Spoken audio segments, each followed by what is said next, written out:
The great council chamber floated in the darkness of space, a massive station that orbited the neutral world of Concord Prime.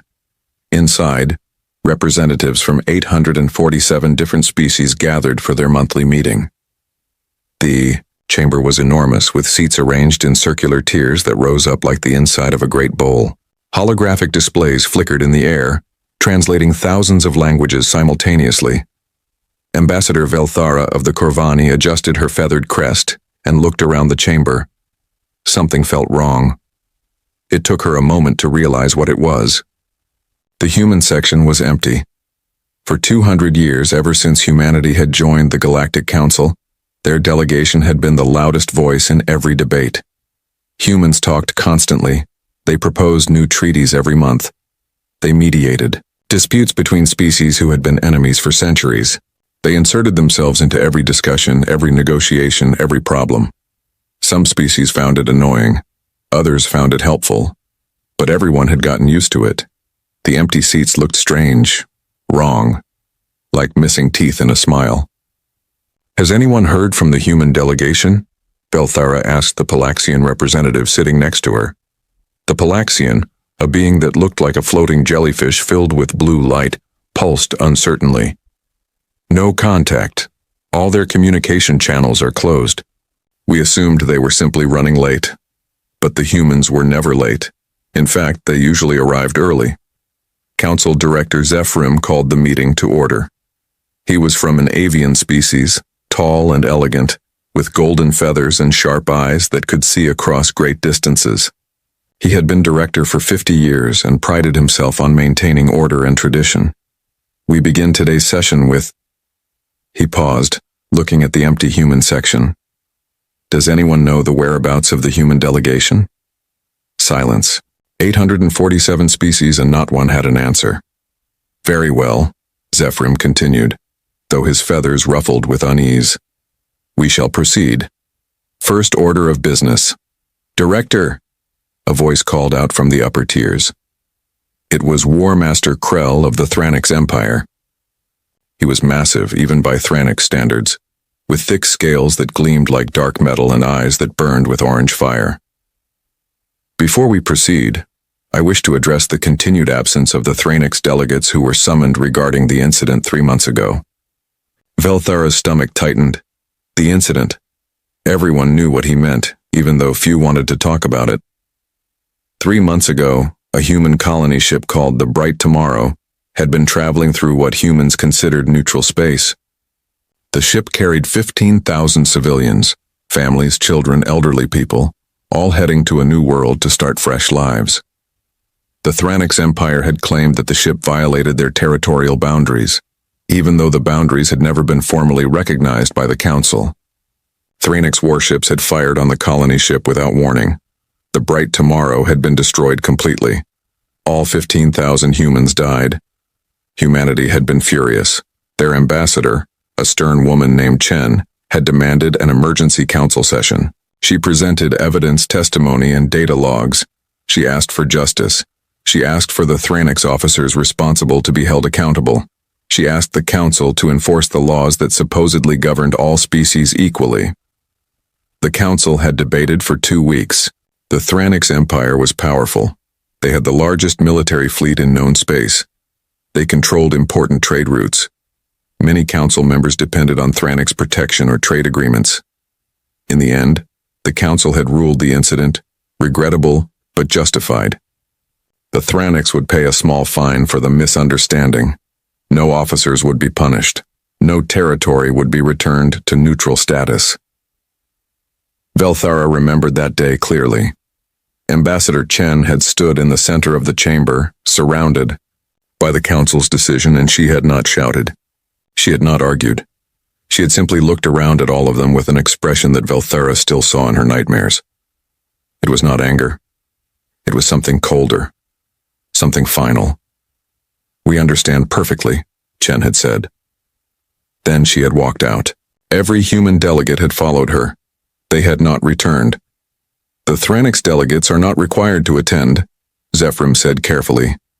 "The matter has been resolved according to Council law." "Exactly," Krell's voice boomed across the chamber. The matter is closed. Yet the humans sulk like children denied a toy. Their absence is disrespectful to this council. A few species murmured agreement, but many more stayed silent. Velthara noticed that the smaller species, the ones who depended on council protection, looked nervous. The meeting continued, but Velthara could not focus. Her mind kept returning to the empty seats. Humanity had been angry before. There had been other disputes, other disagreements, but they had always come back. They had always kept talking, kept negotiating, kept trying to find diplomatic solutions. This silence was different. After the meeting ended, Velthara returned to her private quarters on the station. She accessed her personal communication system and tried to contact the human embassy. The system connected, but instead of a person, an automated message played. The human diplomatic corps is currently unavailable. We thank you for your patience. She tried again. Same message. She tried contacting human trade stations, human border outposts, even human scientific expeditions. Every single channel gave the same automated response. It was as if humanity had simply unplugged themselves from the galactic community overnight. Velthara had a friend, a scholar named Kelvin from the amphibious Aquarii species. Kelvin had spent decades studying human culture and history. If anyone could explain what was happening, it would be him. She found him in his research quarters, surrounded by holographic displays showing human historical documents. His large eyes looked tired, and his usually bright blue skin had faded to a worried gray. "Kelvin," she said, "what is happening with the humans?" He did not look away from his displays. "They have stopped talking." "Yes, I noticed, but why? Surely they will come back once they have cooled down." Now Kelvin did look at her, and his expression made her step back. "Velthara, do you know what humans do when they stop talking?" No? Neither did I, not really. I have been studying their history non-stop for 3 months ever since they left the council. I have been looking at their wars, their conflicts, their patterns of behavior. His voice dropped to barely a whisper. When humans stop talking, Velthara, it is not because they have given up. It is because they have decided that talking is finished. I do not understand. Kelvin gestured to his displays. Look, this is from Earth's history, from their old nations. Before humans reached the stars, they were divided into hundreds of separate groups. These groups fought constantly. But there were rules, you see. Ambassadors, negotiations, treaties. Even enemies would talk to each other. He pulled up another document. But there were times when one nation would recall all their ambassadors from another nation. Close all diplomatic channels. Stop all communication. Do you know what that meant? Velthara shook her head. It meant war was coming. Not just a small conflict. Totava. When humans stopped talking, it meant they had decided that words were useless. It meant they were going to act instead. But the humans have always been peaceful, Velthara protested. Yes, they argue and debate constantly, but they have never started a war. They have been the most diplomatic species in the entire council. Exactly, Kelvin said, and his eyes were haunted. They have been diplomatic. They have talked and talked and talked for 200 years. But have you asked yourself why? Why would a species be so insistent on talking, on negotiating, on finding peaceful solutions? Because they value peace?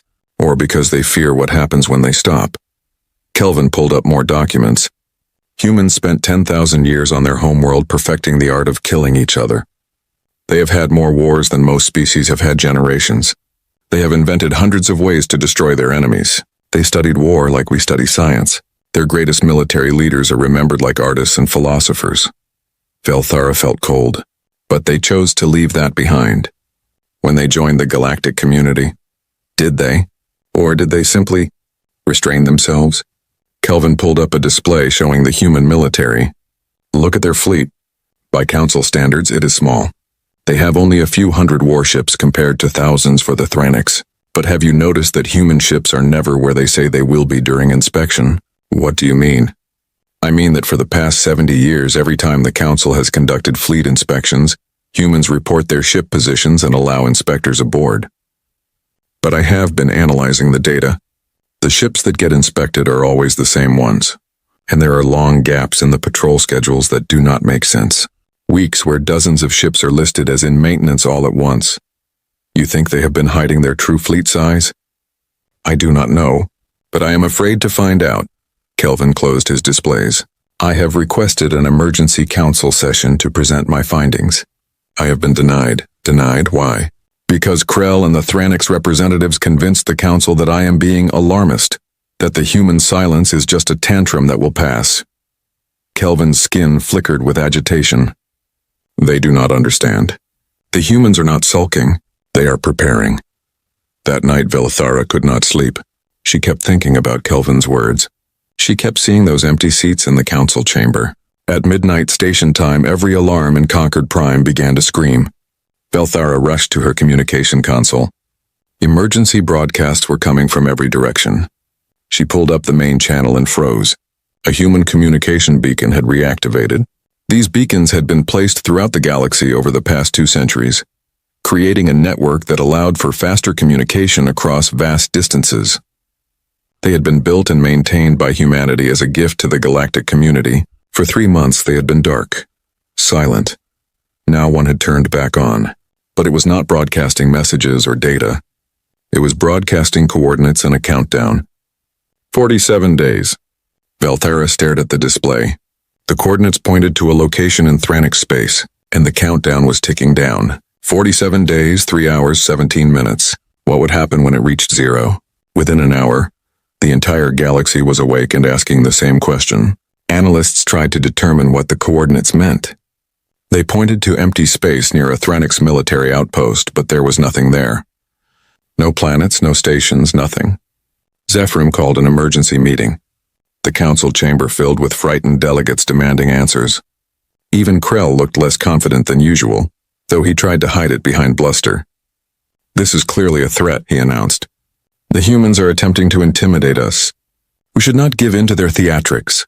But Velthara noticed that many species were not listening to Krell. They were watching the countdown which now displayed in the chamber's central hologram. 46 days, 23 hours, 14 minutes. We should try to contact them, suggested a delegate from the Palaxian Collective. Open a dialogue. Find out what they want. We have tried, Zephyrim said wearily. Every channel returns the same automated message. The humans are not accepting communication. Then send a ship to human space. Demand they speak to us, and we have. 3 delegations have been sent in the past 3 months. All were met at the border by human patrol ships and turned away. The humans said only, there is nothing to discuss. Return home. The chamber fell silent except for the soft ticking of the countdown. Velthara found Kelvin again after the meeting. He was in his quarters staring at the countdown display. 46 days, she said. What do you think it means? I think, Kelvin said slowly, that it means the humans are giving us time. Time for what? To prepare, to evacuate, to say goodbye. He looked at her with his large, sad eyes.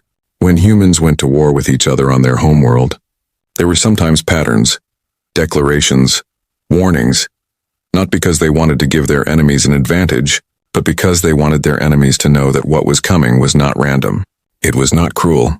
It was justice. Justice for the bright tomorrow. 15,000 dead, and the council said it was justified. Kelvin's voice was flat. The humans have decided to show us what justice looks like when you cannot negotiate for it. Velthara left Kelvin's quarters and walked through the station's observation deck. She looked out at the stars, at the vast expanse of space that held 847 species, each with their own cultures and histories and dreams. For 200 years, humanity had been part of that tapestry. They had been loud and insistent and sometimes annoying, but they had been there. Always talking, always negotiating, always trying to find the peaceful path forward. Now they were silent, and their silence hung over the galaxy like a storm that had not yet broken. Velthara thought about the 15,000 humans who had died on the bright tomorrow. She thought about how the council had called their deaths justified. She thought about how humanity had asked for justice and been denied. And she thought about what Kelvin had said. When humans stop talking, it means they have decided that words are finished. The countdown ticked in the darkness of space. 46 days, 22 hours, 47 minutes. What had humanity decided to do instead? Kelvin could not stop working. His research quarters had become a maze of holographic displays, all showing different pieces of the puzzle he was desperately trying to solve. Sleep felt impossible when the countdown continued its relentless march toward zero. 43 days remaining. He pulled up another file from the Human Cultural Database. These databases had been made available to any species that wanted to study humanity. Kelvin had access because of his academic credentials. But 3 days ago he noticed something strange. New files were appearing in the database, files that had not been there before. They were not locked or hidden. They were simply omitted, as if humanity wanted people to find them. The latest file was titled Historical Patterns of Human Conflict. Resolution. Kelvin opened it with trembling hands. What he found made his blood run cold. The document was a study, written by human historians, analyzing their own species' behavior across 10,000 years of recorded history. It was clinical, detached, almost brutally honest. Humans, Kelvin realized, were not afraid to examine their own darkness. One section caught his attention. It was labeled Diplomatic Withdrawal and Subsequent Military Action. The study analyzed 47 cases throughout human history where nations had withdrawn all diplomatic contact with an enemy before going to war. In 45 of those cases, the war that followed was not about conquest or territory. It was about complete destruction of the enemy's ability to threaten them again. The humans called it total war. Kelvin read the details and his hands shook. Humans had a concept called proportional response. When they were attacked, they would respond with equal force. But there was a line. Once an enemy crossed that line, usually by targeting civilians or committing what humans called war crimes, proportionality ended. Then came something else, something humans called making an example. The Bright Tomorrow had carried 15,000 civilians, children, families. The Thranics had crossed the line. Kelvin immediately tried to contact Sephrim, but the council director was in closed meetings. He tried to send his findings to other council members. Most ignored him. A few sent polite messages saying they would review his data when time permitted. Only Velthera responded. Come to Observation Deck 7. Now. When Kelvin arrived, he found Velthera standing in front of the massive transparent viewport. She was not alone. A dozen other delegates were there, all from smaller species, all looking worried. Tell them what you told me, Velthera said. Kelvin shared his findings. He showed them the patterns in human history. He explained what total war meant. He showed them data about human military capacity that did not match the official numbers. But this is just speculation, one delegate protested. We have inspected human military facilities. They do not have the fleet size to challenge the Thranics Empire. Have we? Kelvin pulled up inspection records. Look at these dates. We inspect the same stations, the same shipyards over and over. We never visit the facilities in their deeper territories. They say those are civilian manufacturing centers, and we believe them. Why would humans lie about their military strength? Another delegate asked.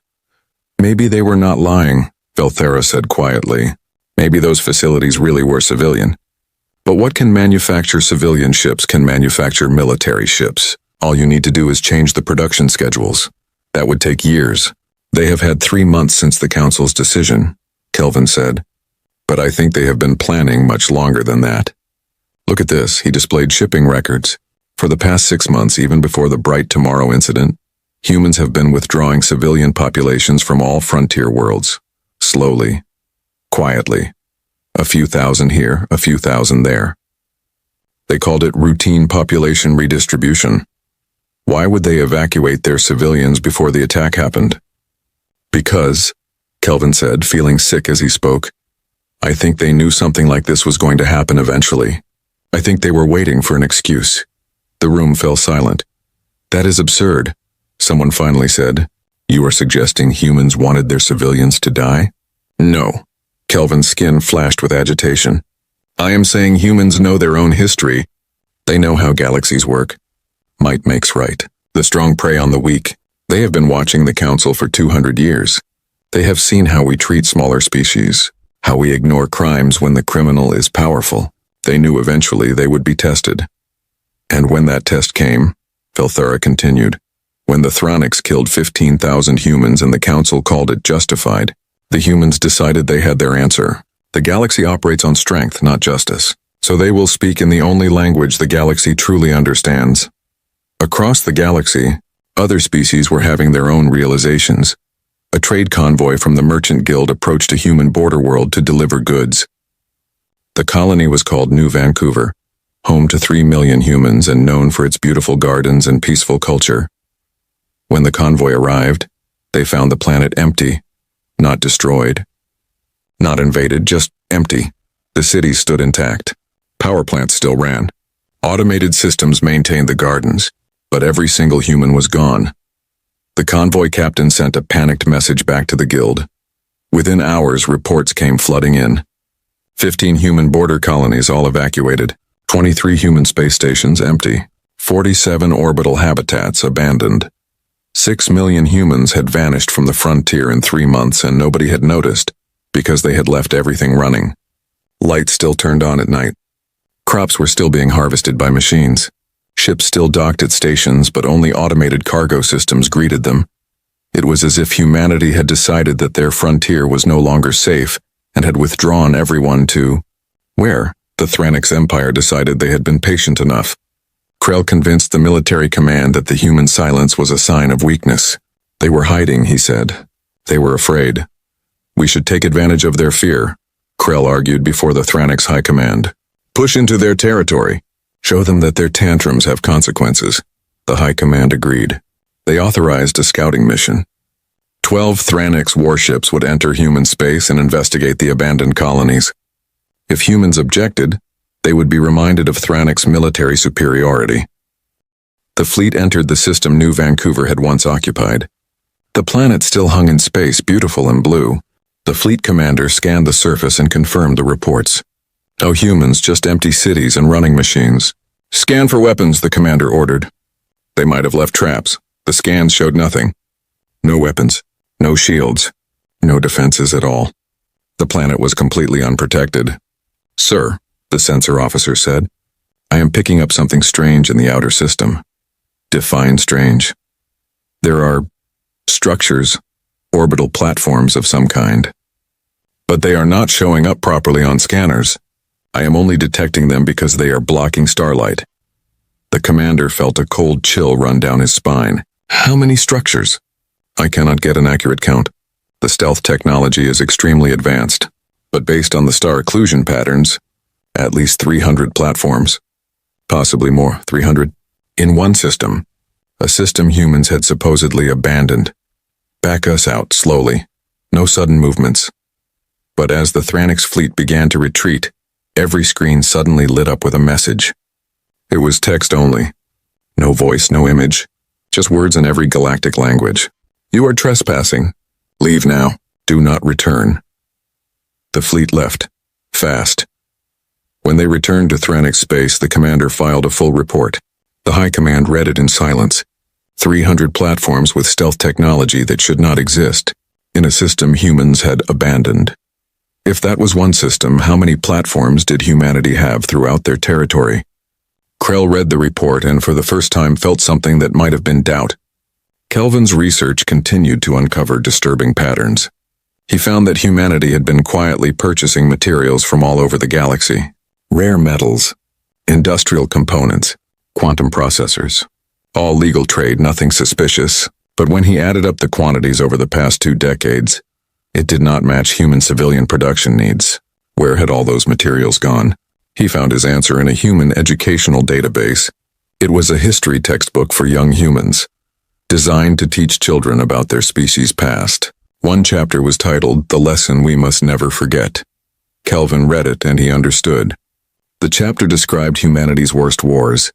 The ones where millions died, the ones where entire cities burned, the ones where humans used weapons so terrible that they swore never to use them again. The chapter was required reading for every human child. They were forced to study their own capacity for horror, but the chapter did not end with never again. It ended with something else. We learn these lessons not to feel guilty. We learn them, so we understand what we are capable of. We are not monsters, but we can become monsters if we choose to. That choice is our responsibility. The galaxy must never fear us because of what we might do, but if we are ever pushed into a corner, if our families are ever threatened, if justice becomes impossible to find, the galaxy must remember that we know exactly what we are capable of, and we will do what must be done. Kelvin showed this to Velthara. She read it 3 times. "They have been teaching their children this for 200 years, she whispered. This is not rage. This is not revenge. They have been preparing for this possibility since the day they joined the galactic community. Preparing for the day the galaxy failed them, Kelvin agreed. The countdown continued. 37 days. Reports came in from across the galaxy. Human trading ships had returned to human space. Human diplomats had evacuated all embassies. Human scientific expeditions had abandoned their projects, even long-term studies that had been running for decades. And then someone noticed the shipyards. A freelance journalist from the Galactic News Network had archived footage of human shipyards from 10 years ago. She compared it to recent footage taken by a passing merchant vessel. Something was different. Very different. 10 years ago, the shipyards had been building colony ships, cargo haulers, and research vessels. The facilities were busy but not remarkable. Standard civilian production. In the recent footage, the shipyards were empty. Not inactive, empty, as in every ship that had been under construction was gone. Hundreds of vessels just vanished. Either humanity had the fastest shipbuilding operation in galactic history, or they had been building something other than civilian ships, and had now moved all of them somewhere else. The journalist published her findings. The galaxy paid attention. Suddenly everyone was looking at human territory with new eyes, trying to spot what they had missed. A military analyst from the Palaxian Collective ran the numbers. If humanity had been secretly converting even 20% of their civilian production to military purposes over the past 20 years, and if those ships were designed with war in mind, rather than being retrofitted civilian vessels, the analyst published his estimate. 3,000 warships, maybe more, all designed from the keel up for combat, all crewed by a species that had spent 10,000 years perfecting warfare, and every single one of them was now somewhere in human space, location unknown. The council finally agreed to let Kelvin present his findings. It took 36 days of the countdown ticking away before they gave him a time slot. Better late than never. Kelvin stood in the center of the council chamber. 847 species looked down at him. The empty human section loomed large to his left. "I am here to warn you," he began. "We have misunderstood humanity, fundamentally and dangerously." He showed them everything, the historical patterns, the evacuations, the material purchases, the education system that taught every human child about their capacity for violence, the evidence that humanity had been building a military far larger than anyone suspected. But why? Someone called out. If they had this power, why hide it? Why not use it for influence? Because, Kelvin said, humans do not want to be feared. They want to be trusted. They spent 200 years trying to build a galaxy where strength did not matter, where justice could be found through words and laws. They hid their weapons because they hoped never to use them. Then why build them at all? Hope is not certainty, Kelvin said quietly. Humans hope for the best but prepare for the worst. It is part of their nature. They hoped the galaxy would value justice. They prepared for the possibility that it would not. Krell stood up, his massive form radiating anger. "This is speculation and fear-mongering. The humans are hiding because they are weak. They know they cannot challenge Thranix's might." "Then why?"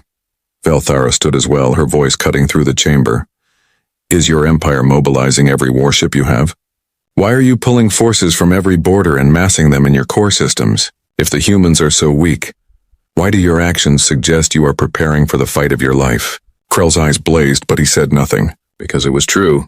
The Thranix Empire was quietly preparing for war. They were just not admitting it publicly.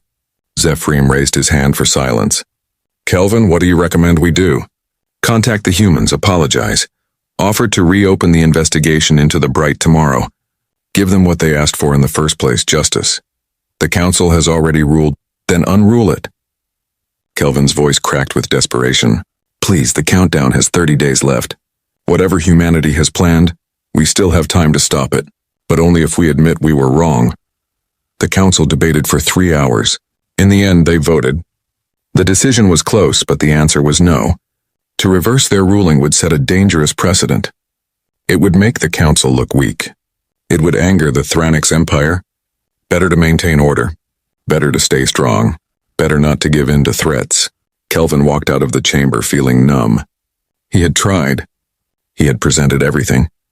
And the council had chosen pride over survival. That night he received a message on his private communication system. It came from an unknown source, but the encryption signature was human. The message was short. You tried to warn them. Thank you. Get to neutral space before the counter reaches 0. Take anyone you care about. Kelvin stared at the message for a long time. Then he began making calls. Velthara first, then a few other delegates who had actually listened. Then his family on his homeworld. Pack, he told them. Get on a ship. Get to the neutral zones. Do not ask questions. Just go. The countdown continued its patient march. 29 days. 28 days. 27 days. The galaxy watched and waited, still not quite believing that humanity would actually do anything. They were peaceful. They were diplomatic. They would come back to the negotiating table. They always did. But Kelvin knew better, and every day he watched as the number decreased, counting down to the moment when humanity would finally show the galaxy who they really were. The countdown reached 10 days and the galaxy held its breath. The Thranix Empire had mobilized fully. 2,400 warships, the largest military fleet ever assembled in known space, now patrolled Thranix core systems. Battle stations had been activated. Civilian populations in border regions were being evacuated deeper into Thranix territory. For all their public bravado, the Empire was taking the threat seriously. Other species watched and made quiet preparations. Trade routes shifted away from Thranix space.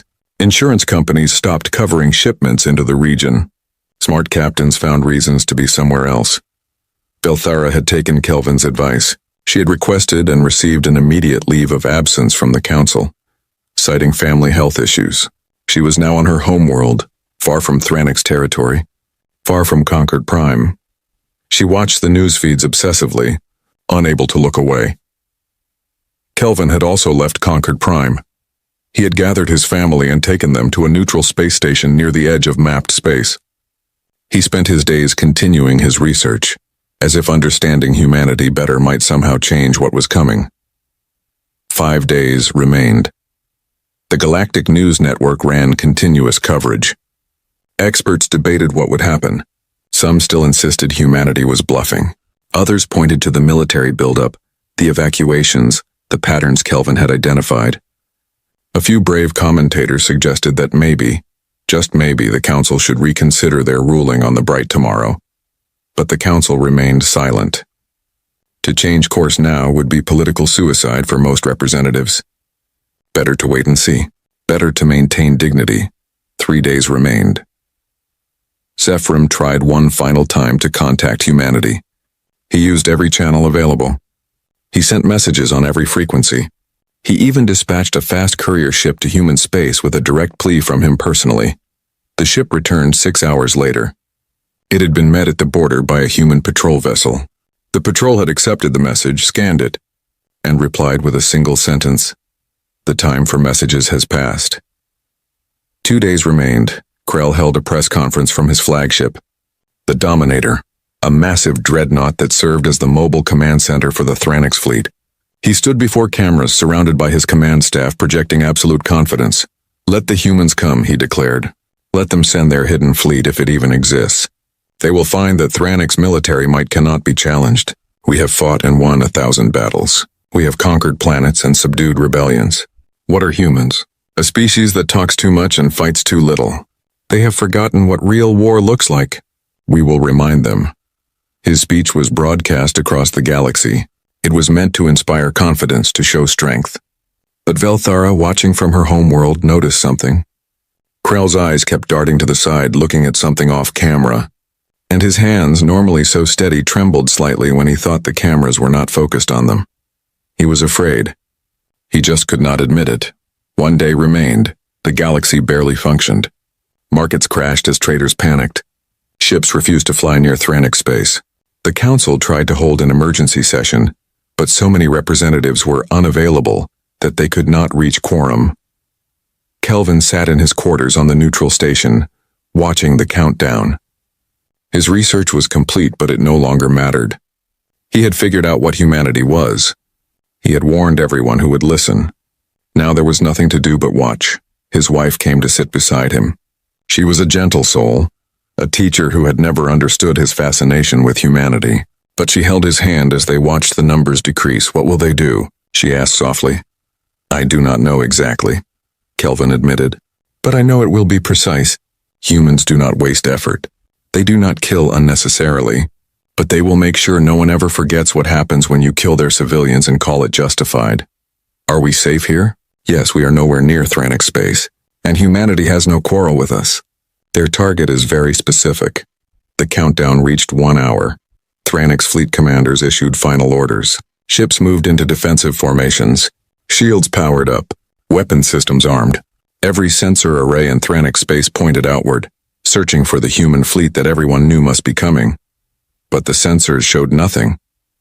Empty space, normal background radiation, the occasional commercial vessel scrambling to get out of the region. Nothing that looked like an attacking fleet. 30 minutes Krell stood on the bridge of the Dominator, surrounded by the best officers the Thranix Empire had. His fleet was ready.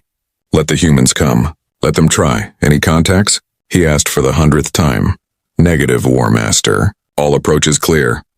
"They will not show up," one officer muttered. "This whole thing is a bluff." But Krell noticed that the officer who said this had his hand on a lucky charm, rubbing it nervously. 10 minutes. The countdown was now displayed on every news network, every data stream, every public screen across the galaxy. 847 species watched the same numbers tick down. 5 minutes. Kelvin's wife squeezed his hand tighter. "I am frightened." "So am I," Kelvin admitted. "So is everyone, including the Thranix." 1 minute. On the bridge of the Dominator, every officer watched their sensors. Krell stood rigid, his pride not allowing him to show fear even though his hearts were racing. 30 seconds. The galaxy seemed to hold its breath. Even the news commentators fell silent. 10 seconds, 9, 8, 7, 6, 5, 4, 3, 2, 1, 0. For exactly 10 seconds, nothing happened. The galaxy watched and waited and wondered if the whole thing really had been a bluff. Then every single Thranix military vessel simultaneously lost power. Not just main power. All power. Reactors shut down. Backup systems failed. Emergency reserves did not activate. 2,400 warships, from the massive Dominator to the smallest patrol craft, went completely dark. Ships that had been moving continued on momentum alone. Ships in orbit began to drift. The mighty Thranix fleet, the largest military force in known space, became nothing more than metal debris floating in space. On the Dominator's bridge, emergency lights failed to activate. Officers shouted in confusion. Krell demanded answers, but the communication systems were dead. Everything was dead. Then, exactly 48 seconds after the power failed, it came back. Reactors reactivated, systems rebooted, shields flickered back to life, weapons came back online. But everyone on every ship knew the truth. Something had reached into their vessels and turned them off. Remotely, simultaneously, effortlessly. And if whatever it was could turn them off, it could have destroyed them just as easily, before anyone could react, before anyone could speak. Every screen in Thranix space lit up with a message. Every communication system, every display, every data terminal. The message appeared simultaneously on military vessels, civilian stations, planetary networks, and personal devices. It was a list: names, dates, locations, casualties. The list showed every Thranix military action for the past 300 years. Every battle, every conflict, every incident. And beside each one, detailed records of civilian casualties, treaty violations, and war crimes. The list was hundreds of pages long. It was meticulously documented. Every claim was backed by sensor logs, testimony, intercepted communications, and evidence that had been quietly gathered over centuries. Humanity had been watching, recording, documenting everything. The list ended with one entry. The bright tomorrow. Date 72 days ago. Location, Sector 447. Civilian casualties, 15,000. Perpetrators, War Master Krell, Commander Thresh, Commander Valcor. Council ruling, justified. Then came a new message, broadcast on all frequencies in every galactic language. To the species of the galaxy. For 200 years we spoke. We negotiated. We asked for justice through proper channels. We believed in the system you created. The Galactic Council had one purpose: to prove that civilization could be built on law, not strength. That the weak could find protection through justice, not force. The council failed. 15,000 of our people died. The council called it justified. We asked for accountability. The council refused. We understand the message this sends. We understand the system as it truly exists. The strong do as they wish. The weak suffer as they must. Words and laws mean nothing without the power to enforce them. Very well, you have chosen the rules. We will play by them. The Thranix Empire claimed our civilians were acceptable casualties. We disagree. We will now collect what we are owed. The following individuals are responsible for ordering, executing, or covering up the massacre of the Bright Tomorrow. War Master Krell, Commander Thresh, Commander Valkor, Admiral Thex, and 17 others listed below. They will be turned over to human custody within 24 hours. The Thranix government that authorized this attack and defended it will dissolve. New elections will be held under neutral oversight. These terms are not negotiable. They are not a request. They are what will happen. If the Thranix Empire complies, no further action will be taken. If they refuse, we will extract the individuals ourselves. Any resistance will be met with overwhelming force. You have 24 hours. This is not revenge. This is justice. We gave you 200 years to prove justice could be found through words. You failed. Now you will learn that justice, one way or another, will be done. The message ended. Across the galaxy, billions of beings stared at their screens in shock. On the Dominator's bridge, Krell stood frozen. His name was on the list. He was being hunted by humans, by a species everyone had thought was weak. War Master, an officer said quietly. Our sensors are detecting something. What? Ships, lots of ships. They are appearing, all around Thranix space. Krell looked at the sensor display. His blood turned to ice. Red markers were appearing everywhere. Hundreds of them. Thousands of them. Ships decloaking from stealth technology that made them invisible until they chose to be seen. The sensors counted automatically. 1,000. 2,000. 2,500. 3,000. 3,000 human warships surrounding all of Thranix space. Every major planet, every military installation, every trade route. They had been there the whole time, invisible, watching, waiting. The human fleet outnumbered Thranix forces. But more than that, these were not civilian ships hastily armed for war. These were purpose-built warships. And the technology they displayed, stealth systems, remote shutdown capabilities, coordination across thousands of vessels, was far beyond what anyone thought humanity possessed. Krell realized with crushing certainty that humanity had not been hiding because they were weak. They had been hiding their strength because they had hoped never to use it. Now that hope was gone, and the galaxy was about to see what humanity had been holding back for 200 years. The Thranix High Command convened an emergency session. The fleet was crippled not by damage but by fear. Their most advanced warships had been turned off like children's toys. The enemy had technology they could not match. And the enemy was not going away. We could fight, one commander suggested weakly. And how would we fight? Another replied. They can turn off our ships remotely. They can appear and disappear at will. They have superior numbers and superior technology. Fighting would be suicide. Then what do you suggest? We surrender? Hand over our War Master like criminals? Krell ordered the attack on civilian vessel. He did commit. Do not finish that sentence. Krell roared. I followed proper military protocol. The vessel was in our space. It was in disputed space, someone said quietly. And it was carrying civilians, children. Silence fell over the room. They want me, Krell said finally. They want us. 22 officers. They listed us by name. What do we do, War Master? Krell looked at the sensor display showing 3,000 human ships in perfect formation. Not attacking, just waiting. Patient. Inevitable. I do not know, he admitted. And for a warrior who had spent his entire life certain of his strength, those words tasted like poison. Across the galaxy, the initial shock began to fade, replaced by frantic activity.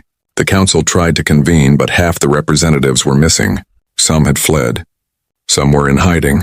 Some simply refused to be part of whatever was coming next. Felthara watched the news coverage from her homeworld. She felt sick. Kelvin had been right about everything.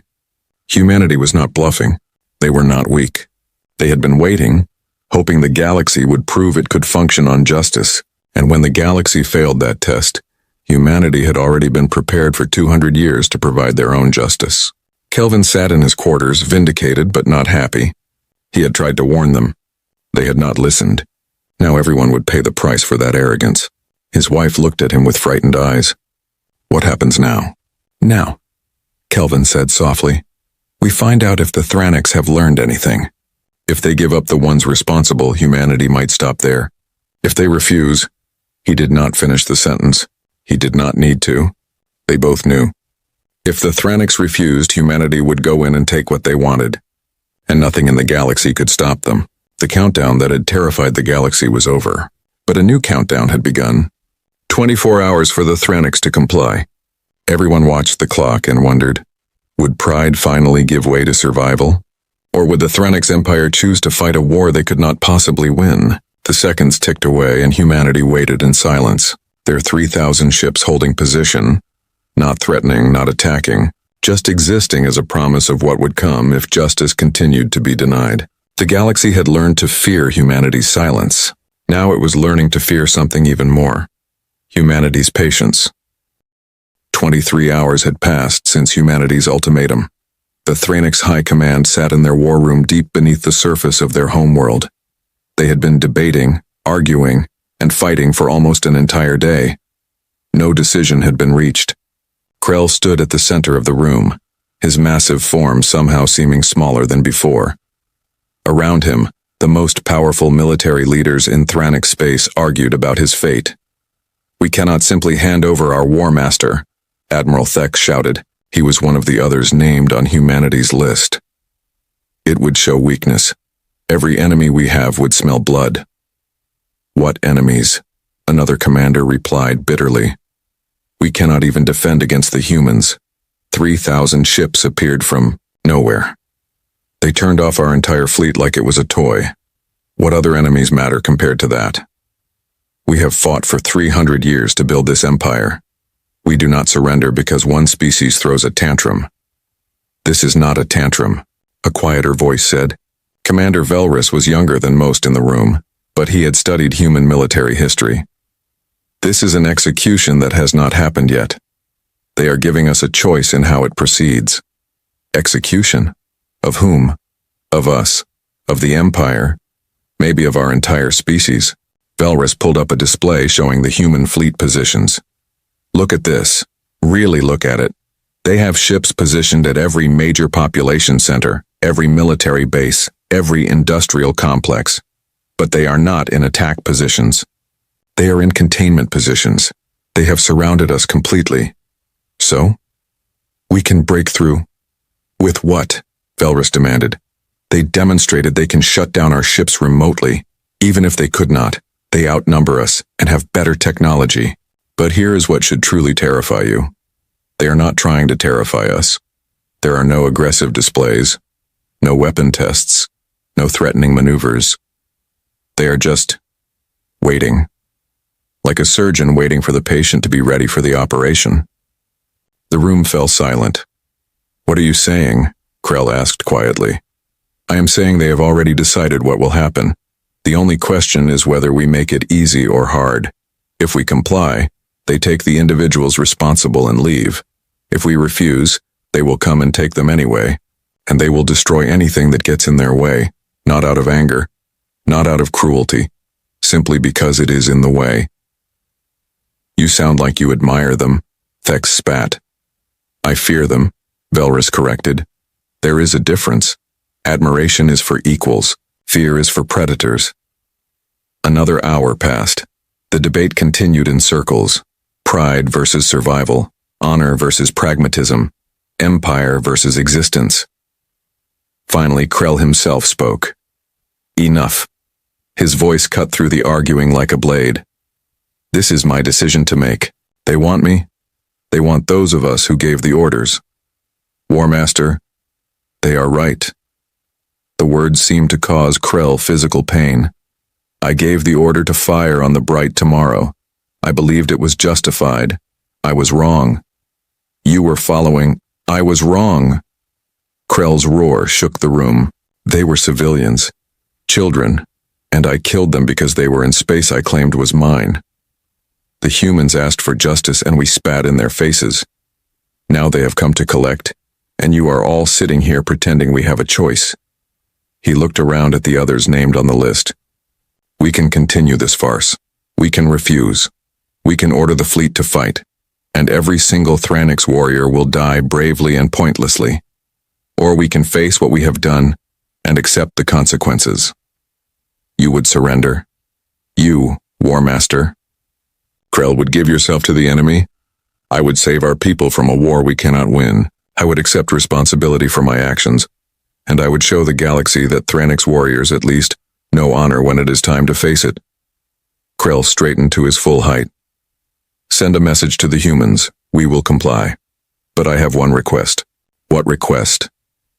Ask them what they plan to do with us. Are we to be executed? Imprisoned?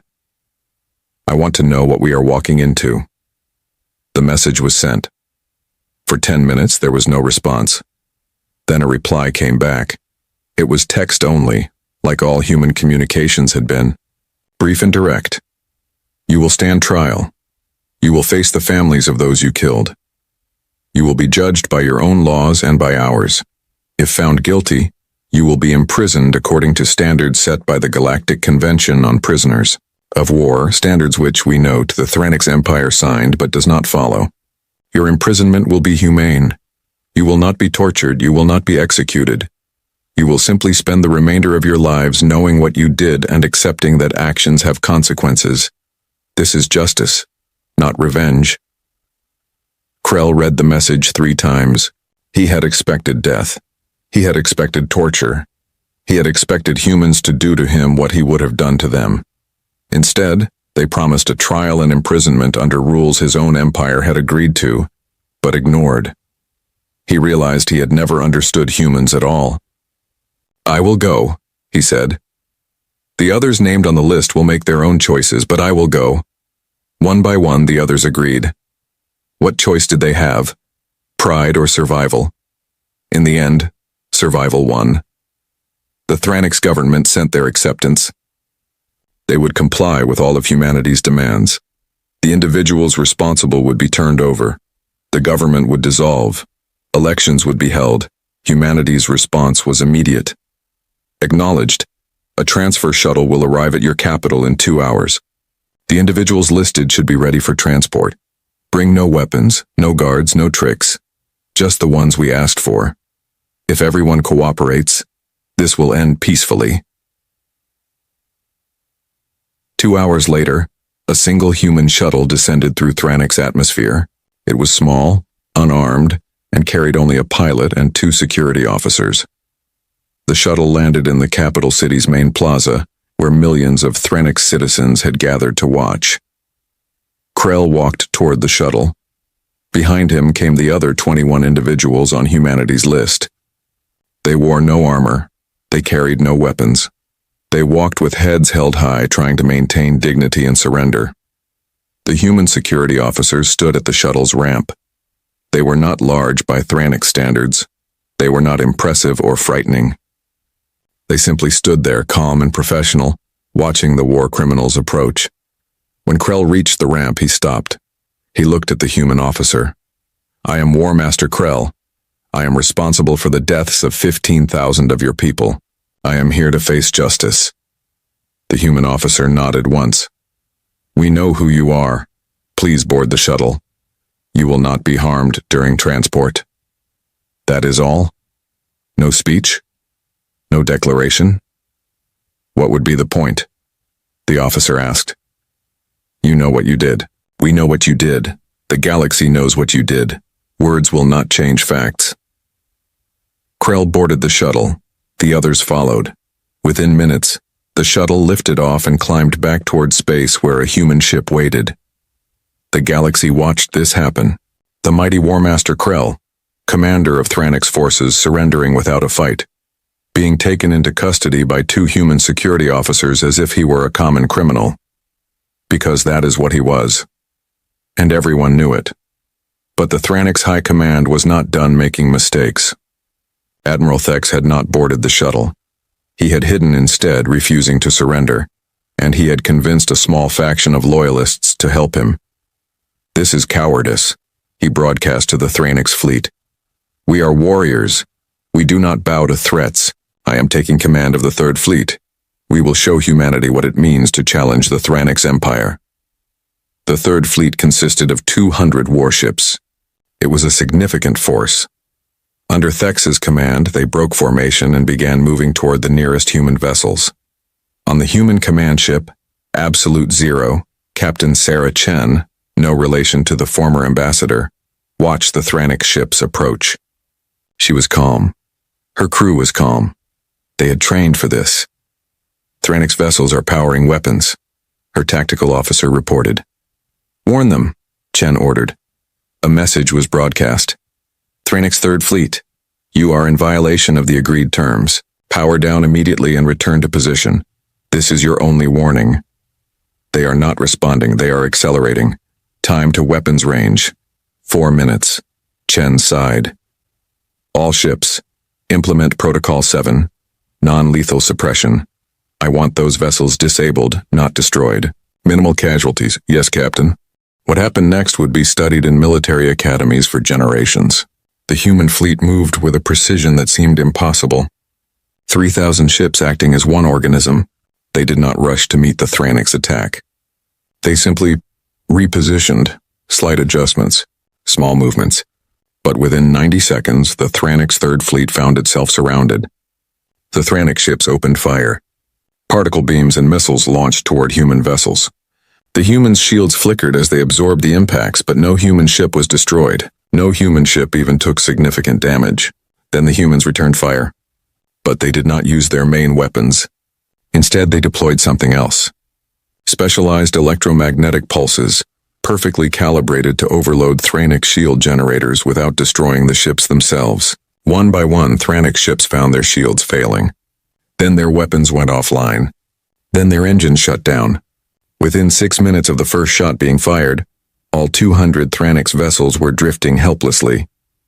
The humans had disabled an entire fleet without killing a single crew member. Captain Chen opened a channel to Admiral Thex's flagship. "Admiral, your fleet is disabled. You have 2 choices. Surrender now or we will begin boarding your vessels and taking you by force. Choose quickly."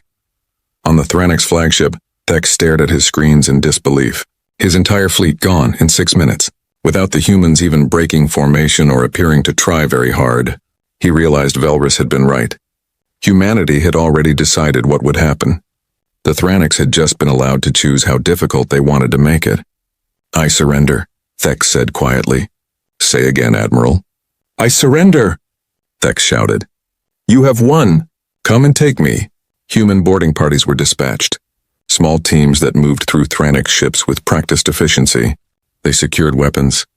They escorted Admiral Thex and his conspirators to shuttles. They left the crews alive and unharmed, just stripped of their ability to cause more trouble. Within 2 hours it was over. The Third Fleet sat disabled but intact. Thex and his loyalists were in custody. Not a single life had been lost on either side. The galaxy watched in awe and horror. Humanity had just defeated 200 warships without killing anyone. That level of control, that level of precision, it was unprecedented. More importantly, it sent a message. Humanity could have destroyed the Third Fleet. They could have killed everyone aboard in retaliation for the attack. But they chose not to. They chose restraint. They chose to prove they could defeat the enemy without becoming like the enemy. Kelvin watched the footage from his neutral station. Tears ran down his face. "Do you see?" he said to his wife. "Do you see what they are? They are killers who choose not to kill. Warriors who choose mercy even in battle. This is what the galaxy should have understood. Humanity is not dangerous because they can fight. They are dangerous because they can fight and still choose not to when given the option." On Concord Prime, Zephyrium sat in his private quarters watching the same footage. He had been director of the Galactic Council for 50 years. He had prided himself on maintaining order and justice, but he had failed. When it truly mattered, when 15,000 civilians died and humanity asked for justice, he had chosen politics over principle. Now humanity was showing the galaxy what real justice looked like. Not revenge, not cruelty, just the calm, patient application of consequences for actions. He typed out a message. It was his resignation from the council. He could not, in good conscience, continue leading an institution that had failed so completely. The Thranix homeworld prepared for occupation. Civilians evacuated major cities. Resistance fighters prepared to defend their homes. Everyone expected humanity to invade, to conquer, to crush the empire that had defied them. Instead, Captain Chen broadcast another message. To the people of the Thranix Empire, your government has surrendered those responsible for the massacre of the bright tomorrow. Your military has been neutralized. You are now at our mercy. Here is what we will do with that power. Nothing. We are not here to conquer you. We are not here to enslave you. We are here only to ensure justice is done and prevent future atrocities. Your government must be dissolved as agreed. New elections will be held under neutral oversight. We will monitor to ensure fairness, but we will not interfere. The Thranix people will choose their own future. We will maintain a presence in your space for 1 standard year, not as conquerors, as peacekeepers. Any attempt at military buildup will be stopped. Any threat to civilian populations will be met with immediate intervention. But if you choose peace, if you choose to rebuild your society on better foundations, we will not stand in your way. In 1 year we will withdraw. What you do after that is your choice. But know this, we will be watching. Always. And if you ever again attack civilians, if you ever again commit the crimes your old government committed, we will return. And next time, we will not be so gentle. This is not occupation. This is transition. Use this time wisely. The Thranix people, expecting conquest, instead got a chance at redemption. It was more than most of them thought they deserved. Across the galaxy, species that had been enemies of the Thranix for centuries prepared to take advantage of their weakness. Predators smelling blood. Old grudges waiting to be settled. But every time a fleet moved toward Thranix space, they found human ships waiting. The message was always the same. Turn back. The Thranix are under protection while they rebuild. Come back in 1 year if you still want war. Most turned back. A few tried to push through. Those few learned that humanity's patience with the Thranix did not extend to other species looking to prey on the vulnerable. Humanity had not just defeated the Thranix Empire. They had taken responsibility for what came after. They were not just executioners of justice. They were guardians of the peace that followed. And the galaxy began to understand. This was not a species that fought for glory or conquest. This was a species that fought to prove a principle. The principle that actions have consequences. That the strong do not get to do as they wish. That justice, one way or another, will be done. Krell sat in a human prison cell. It was clean. He was given food and medical care. He was not tortured or abused. He was simply held accountable. Every day he was required to watch video testimony from survivors of the bright tomorrow. Families who lost children. Children who lost parents. People whose entire lives had been destroyed by his order. It was the most effective punishment humanity could have devised. Not pain, just truth. The weight of what he had done, shown to him over and over until he could never escape it. On the 50th day of his imprisonment, Krell asked to speak. A human guard brought him to an interview room. A human official sat across from him. "I want to speak," Krell said. "To the families. To apologize. I know it will not change anything, but I need them to know that I understand. I was wrong. I thought strength was enough. I thought their lives mattered less than my orders. I was wrong." The official studied him for a long moment. "We will arrange it. But understand, many of them will not forgive you. Many will hate you until you die. Apology does not erase what you did."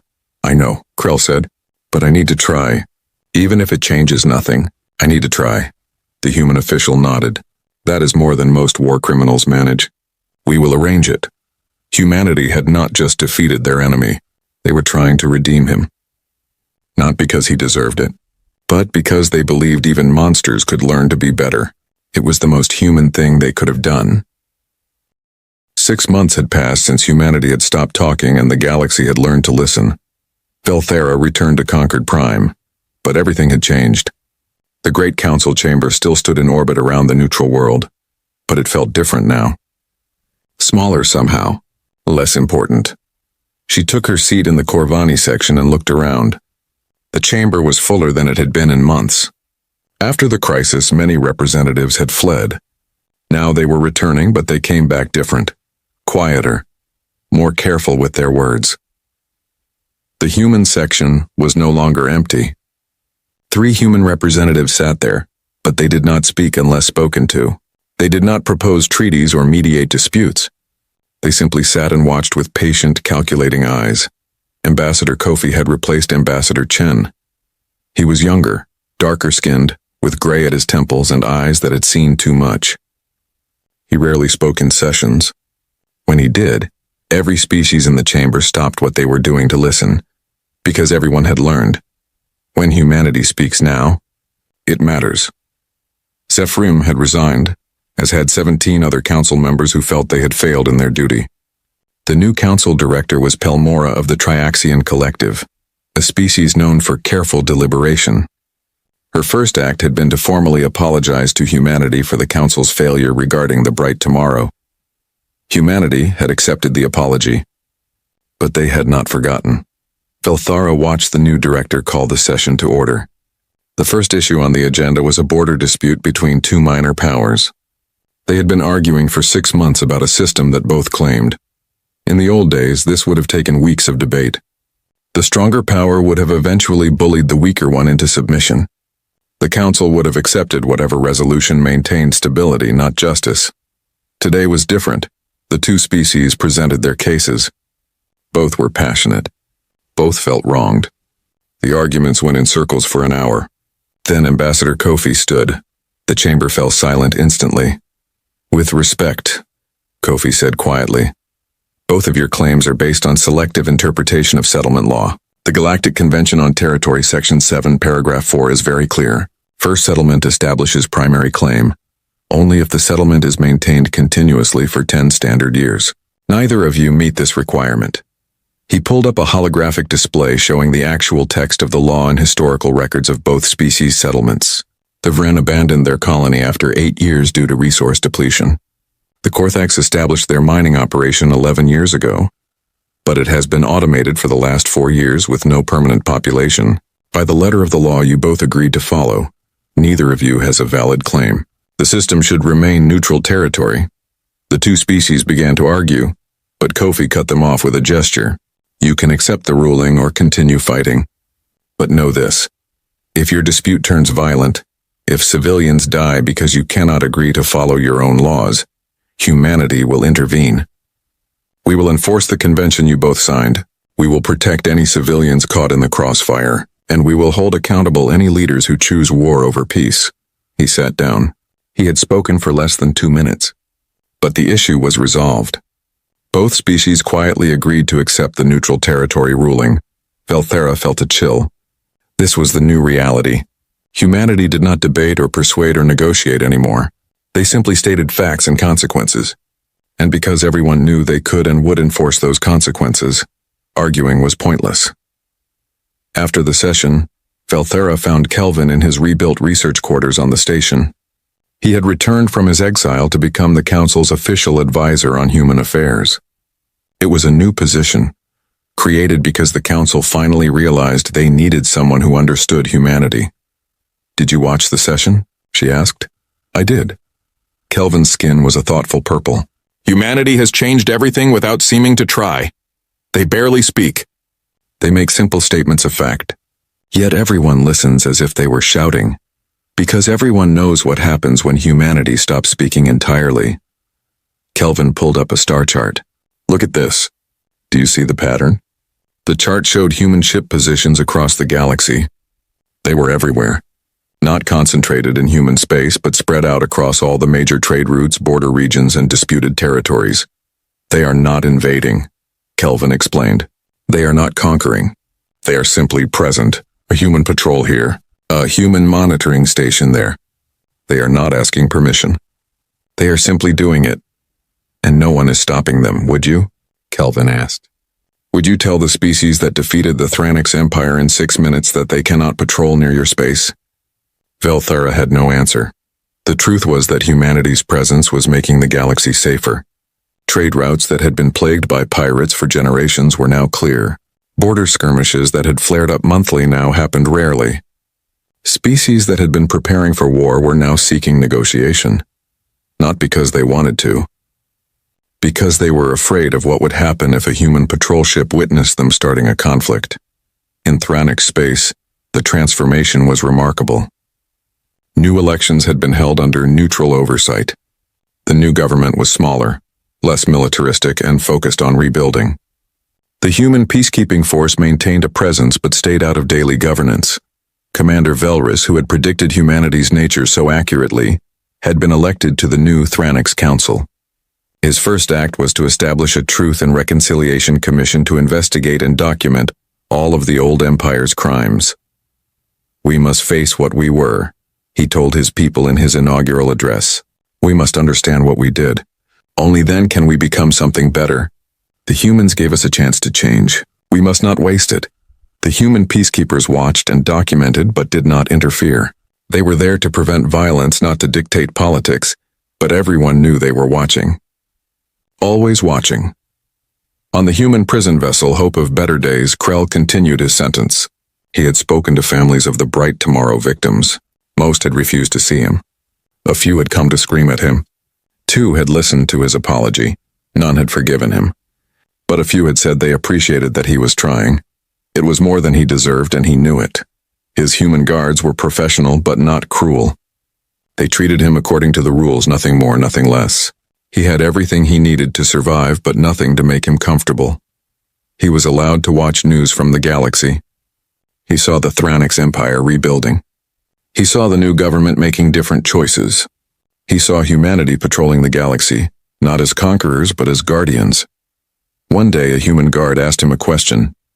"Do you understand now? Why we did this?" Krell thought carefully before answering. "You wanted justice, not just justice. We wanted to prove that justice is possible. For 200 years we tried to build a galaxy where laws mattered more than strength. The Council failed that test, so we had to prove it ourselves. By defeating us. By defeating you without becoming you. We could have killed everyone on every Thranix ship. We could have bombarded your homeworld. We could have done to you what you did to our civilians. But we did not. Because that would have proved nothing except that we can be as cruel as anyone else." The guard paused at the door. "We are trying to show the galaxy that you can be strong and still choose mercy. That you can win and still follow your own principles. That justice does not require cruelty. If we had just killed you all, we would have been no different than the Empire we destroyed." Krell sat with that thought for a long time after the guard left. In the council chamber, months continued to pass. Humanity remained silent most of the time. They voted on important issues but rarely participated in debates. They were present, watching, recording, but not controlling, yet their presence changed everything. Species that had ignored council law for centuries now followed it carefully. Disputes that would have led to war were now settled through negotiation. Smaller species that had lived in fear now felt protected. The galaxy had not become perfect, but it had become better. Velthera finally asked Ambassador Kofi the question that had been bothering her for months. They were in a private meeting room discussing a minor treaty issue. "Why do you barely speak anymore?" she asked. "You used to be the most vocal species in the council. Now you only speak when necessary." Kofi looked at her with tired eyes. "Because for 200 years we talked and no one truly listened. We proposed hundreds of treaties. We mediated thousands of disputes. We tried to build a better galaxy through words, and when 15,000 of our people died, the galaxy told us our words meant nothing." He stood and walked to the viewport, looking out at the stars. "We learned that the galaxy does not respect words. It respects action. So we stopped talking and started acting. Now when we do speak, everyone listens. Not because our words have changed, but because everyone knows we will back those words with action if necessary." "But you are still trying to build a better galaxy?" "Yes. But we are doing it differently now. We are not asking permission. We are not debating philosophy. We are simply enforcing the rules that everyone claims to believe in, but no one actually follows. We are proving that civilization can function on law instead of strength, but we are doing it by being stronger than anyone else and choosing to restrain that strength. What if someone challenges you? What if another species builds up their military and decides to test humanity?" Kofi's smile was cold.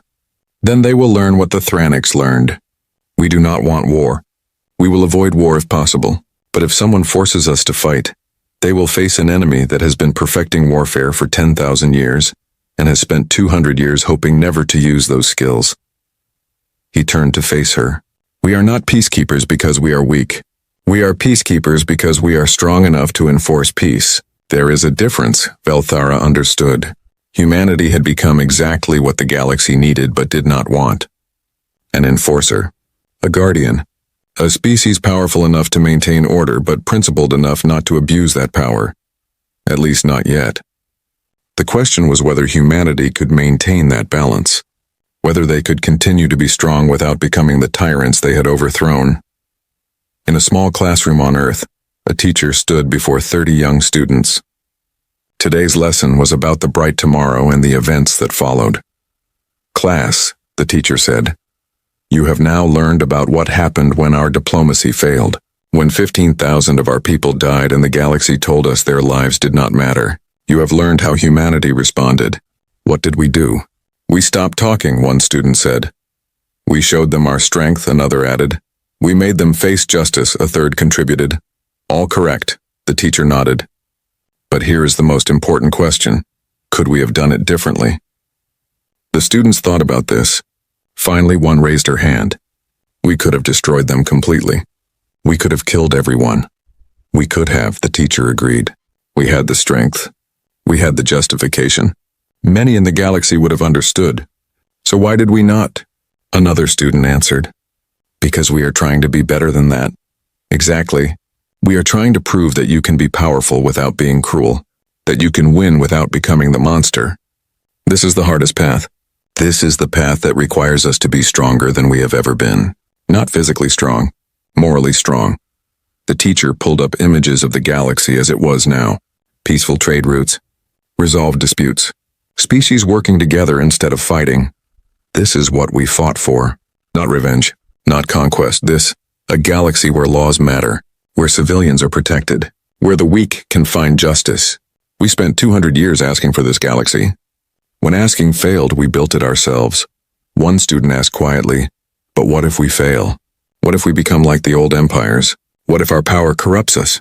Then, the teacher said seriously, we will deserve what comes after. Power without principle is tyranny. We must never forget that. We must always remember the 15,000 who died because power was more important than justice. We enforce peace now, but we must always question ourselves. Are we enforcing peace? Or are we simply using peace as an excuse for control? The lesson ended. The students left, but they would remember. As every human child for 200 years had been taught about humanity's capacity for violence, now they would also learn about humanity's responsibility to use that violence only for justice. Years passed. The human peacekeeping force remained. Species grew accustomed to seeing human ships in their space. Some resented it. Most accepted it. A few were grateful for it. The Thranix Empire had rebuilt into something new. A federation of worlds, democratic and peaceful. They would never have the military might they once did. But they had something better. A future. Krell died in human custody after serving 15 years of his sentence. He was 73 years old. In his final message recorded for posterity, he said, I was wrong. About strength. About power. About what matters. I hope my people have learned from my mistakes. I hope the galaxy has learned. Strength without justice is not strength. It is just violence waiting to happen. His death was marked respectfully. He was buried according to Thranix custom. His victims did not forgive him, but they acknowledged that he had tried to understand his crimes. It was more than many war criminals managed. On Concord Prime, now 50 years after humanity had stopped talking, a young species made first contact with the galactic community. They were called the Mirani, a timid people who had only just developed faster than light travel. The council welcomed them with proper ceremony. Many species offered trade agreements and mutual defense pacts. It was all very formal and friendly. The Mirani representative, a small creature covered in silver fur, stood before the council.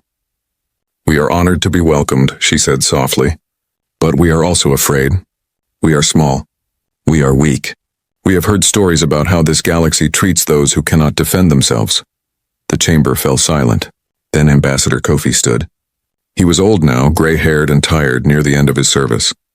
He looked at the frightened young species and spoke with a gentleness that surprised many. You are right to be cautious, he said. This galaxy has not always been kind to the small or the weak. But things have changed. Not because everyone suddenly became good, but because those who prey on the weak now face consequences. He walked to the center of the chamber where the Marani representative stood. You have humanity's word. No one will exploit you. No one will attack you. No one will force you into anything. You are free to make your own choices, your own mistakes, your own path. And if anyone tries to take that freedom from you, we will stop them. Why? The Marani asked. Why would you protect us? What do we have that you want? Kofi smiled sadly. Nothing. We want nothing from you except your success. We protect you because 50 years ago, 15,000 of our people died, and the galaxy told us their lives did not matter. We decided then that every life matters. Every species matters. Not because of what they can give us, but because it is right. He returned to his seat. Welcome to the galactic community. It is not perfect, but it is better than it was, and we will work to keep making it better. The Marani representative had tears in her large eyes. Thank you, she whispered. After the session, Velthara approached Kofi. They were both old now, both near the end of their service. Will humanity ever talk like they used to? She asked. Will you ever return to being the vocal active species you once were? Kofi considered the question. Maybe. Someday. When the galaxy proves it can maintain justice without us enforcing it. When laws are followed because they are right, not because we are watching. When small species do not need to ask for protection because they are not threatened in the first place. That could take centuries. Then we will be silent for centuries. He looked out at the stars. We tried talking for 200 years. Now we are trying something else. We will see which works better. Are you not tired? Does humanity not want to rest? Every day, Kofi admitted. But we made a choice 50 years ago. We decided that if the galaxy would not provide justice, we would. We cannot stop just because it is hard. The moment we stop watching, the moment we stop enforcing consequences, everything will go back to how it was. The strong preying on the weak. Might making right. So humanity will be the galaxy's guardian forever? Until someone better comes along. Until the systems we are building become self-sustaining. Until species follow the law because they believe in it, not because they fear us. He smiled tiredly. We do not want to be guardians. We were forced into this role. But now that we are here, we will not abandon it. Too many people depend on us. Velthara thought about the galaxy as it had been 50 years ago. The chaos, the injustice, the strong doing as they wished while the weak suffered. She thought about the galaxy now. Not perfect, but better. Laws followed. Peace maintained. Small species protected. Thank you, she said quietly. For what? For not giving up on us. The galaxy failed you. We deserved your rage. Instead, you gave us justice. You gave us a chance to be better. Kofi nodded. We gave you what we wanted for ourselves. The chance to prove that civilization can be built on principles, not just power. You have that chance now. Do not waste it. In human space, the beacons that had once counted down to war now counted up. Days since humanity had last needed to enforce justice through force. The number was high now. Years of peace. But the beacons still broadcast, still counted, still reminded everyone. The peace existed because humanity was willing to enforce it. The moment someone forgot that lesson, the moment someone decided to test whether humanity was still watching, the counter would reset, and humanity would show them once again that silence does not mean absence. It means patience. It means watching. It means waiting. And it means that when they finally speak again, when circumstances force them to act, the galaxy will remember why they learned to fear humanity's silence in the first place. Because humanity's silence is not surrender. It is the calm before the storm. It is the predator watching its territory. It is the guardian standing watch. And as long as humanity stays silent, as long as they need only to watch without acting, the galaxy remains at peace. The moment they speak again, the moment they are forced to demonstrate rather than just promise, everyone will remember. Humanity spent 10,000 years perfecting the art of war. They spent 200 years hoping never to use it. They spent 50 years proving they could enforce peace without destroying everything. The galaxy learned to read meaning in humanity's silence. When they are quiet, it means they are watching. When they speak, it means they are giving one last warning. And when they act, well, the Thranix Empire learned what happens when humanity acts. The whole galaxy learned, and no one wants to learn that lesson again. So the galaxy stays peaceful. Species follow the law. The strong restrain themselves. The weak are protected, not because everyone suddenly became good, but because everyone knows that humanity is watching, always watching, and humanity keeps its word, always. The stars looked different from the observation deck of the Earth vessel Horizon. Commander Jack Miller stood with his hands clasped behind his back, watching the unfamiliar patterns of light. The ship had traveled farther than any human vessel. Before it, they were making history with every passing moment.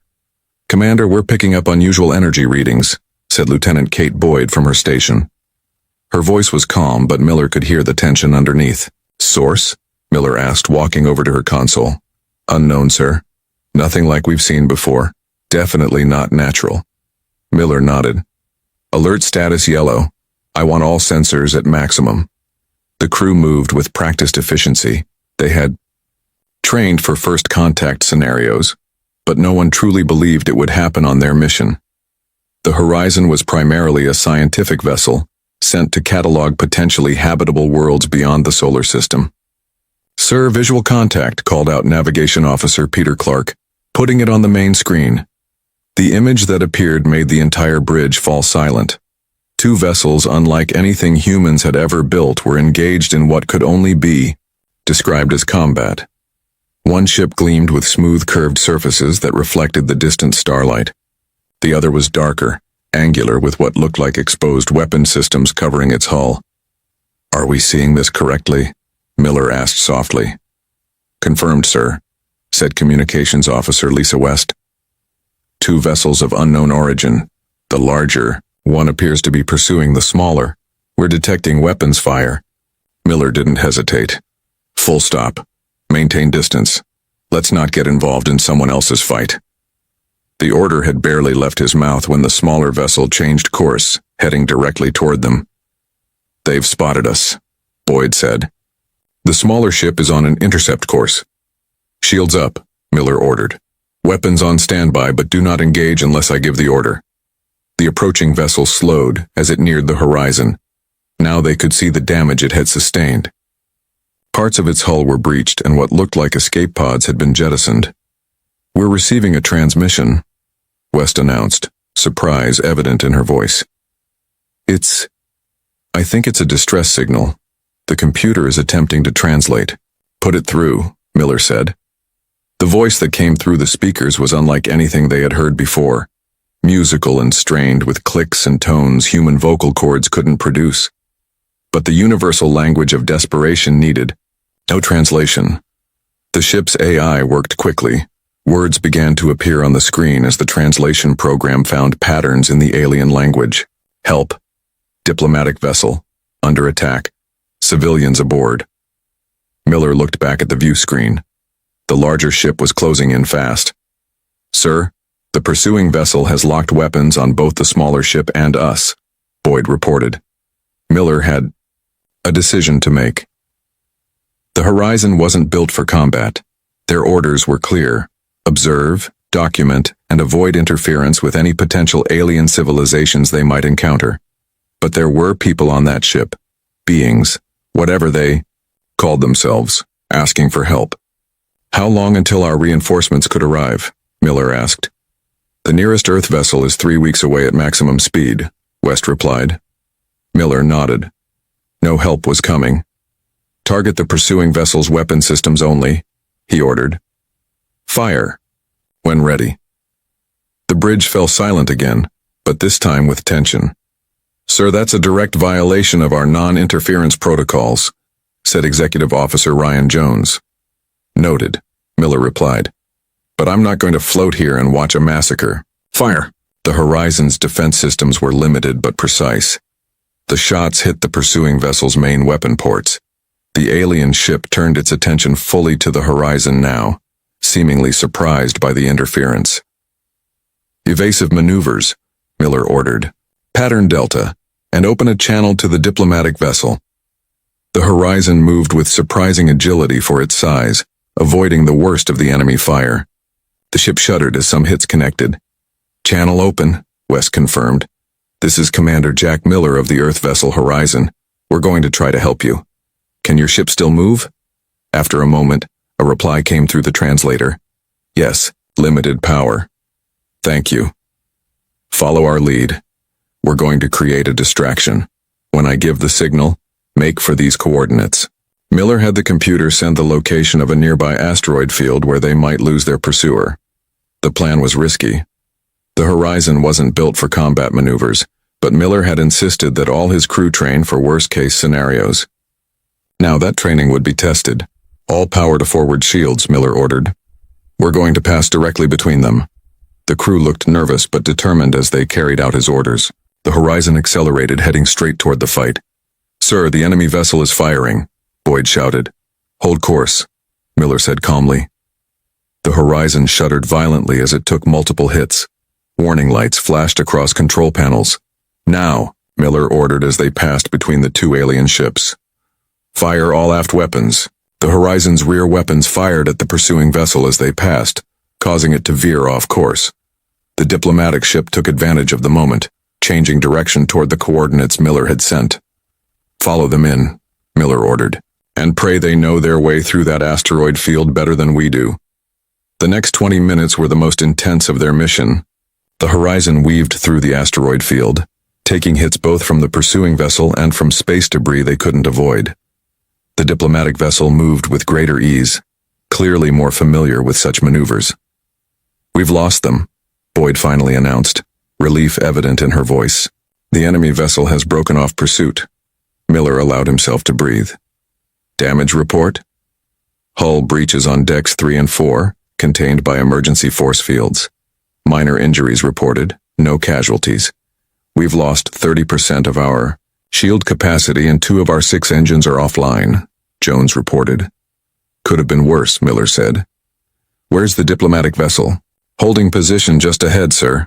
They're hailing us. On the view screen appeared a being unlike anything they had seen before.